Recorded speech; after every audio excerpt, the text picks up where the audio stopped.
is the supervisors.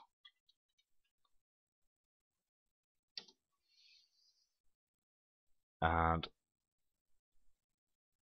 we can remove this responsibility of the supervisors who are responsible for ensuring the company's health and safety policy and associated.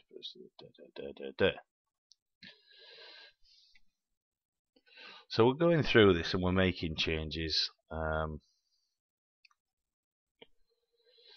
So it relates to the Health and Safety at Work Act here, which you can leave in.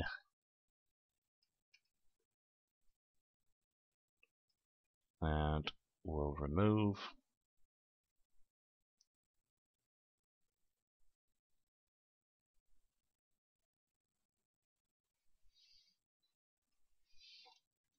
And some of these organisations, this is kind of the second section of your policy.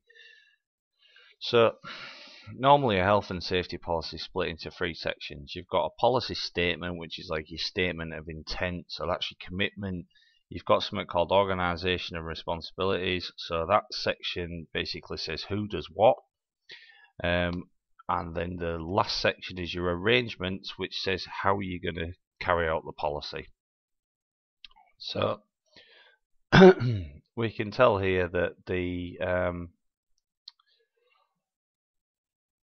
policies going into the arrangement section, so they've got arrangements for risk assessments, and then we're just going to remove this management of health and safety regs, because I'm assuming that we don't want to refer to legislation, so we will just cover anything.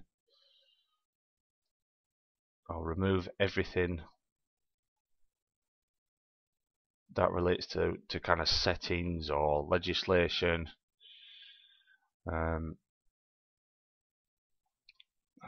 So again, noise, these levels are correct, but noise levels can change from time to time. So if you get items like this, just drop me a line if you're stuck with any of this, and yeah, I will point you in the right direction. So what we're trying to do is we're just gonna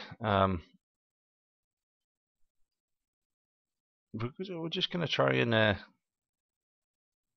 go through and see what's relevant and what's not relevant, because in some cases they might be looking for things like asbestos. Now, if you're a training company, you're not going to need to have asbestos procedures. If it talks about doing a fire risk assessment or workplace inspections in your own workplace and you work from home, then take them out because you don't need them.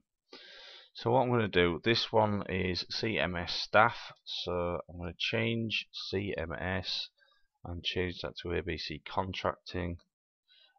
That happened 4 times in the documents. So what I'm saying here is it's very, very important to go through the document and actually read it before you kind of pass it off as your own.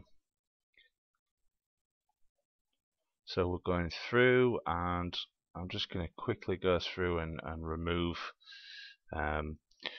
Here's a good example: machinery operation. So they've got specific items in there for machinery, but say if you're like a security guard company that didn't use machines, then you take that out.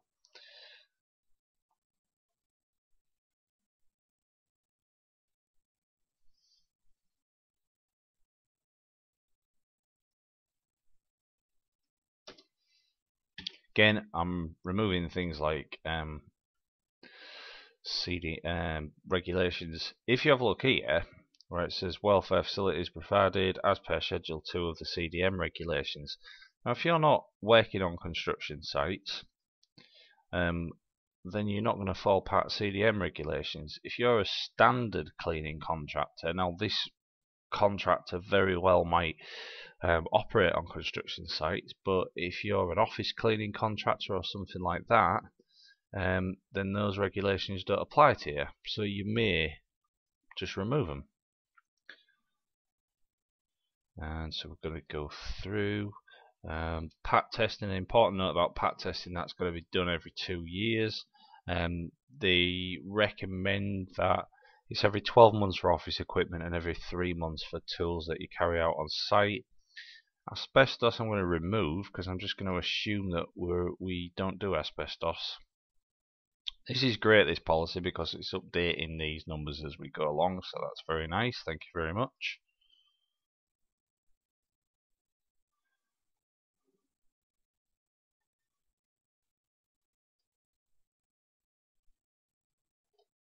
And it's asking for further, it's giving options on further information.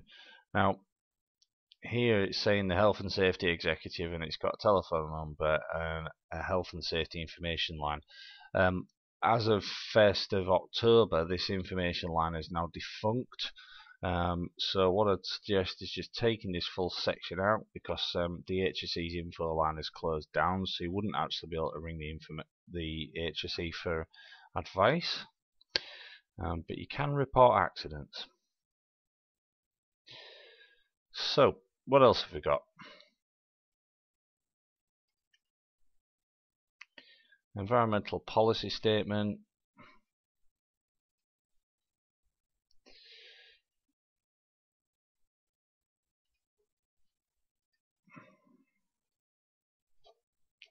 I think we can remove that. Again, you've just got to go through it, and obviously anything that's useful to you. I mean, this guy's like said he's updated his policy in October 2010. But if you have a look, he signed his drugs and alcohol statement in 2009, which is why I update automatically, because then every time you open it, you're going to get new documentation. Right, so you've got this section here. I mean, this is pretty useful because you've got lots of I do know the company that's done this. So you've got lots of documentation here, but it doesn't form part of the policy. So just get rid of it all. So we're just gonna hold the shift key, and I'm pressing page down on my keyboard to go through and basically take all of this stuff out. Keep going down, down, down, down, down, down, down, down, down, down, down, down, and delete, and delete, and delete. And what we'll end up with is a 13-page policy.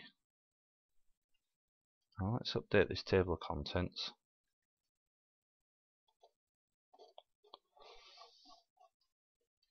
And we've got our 13-page policy here.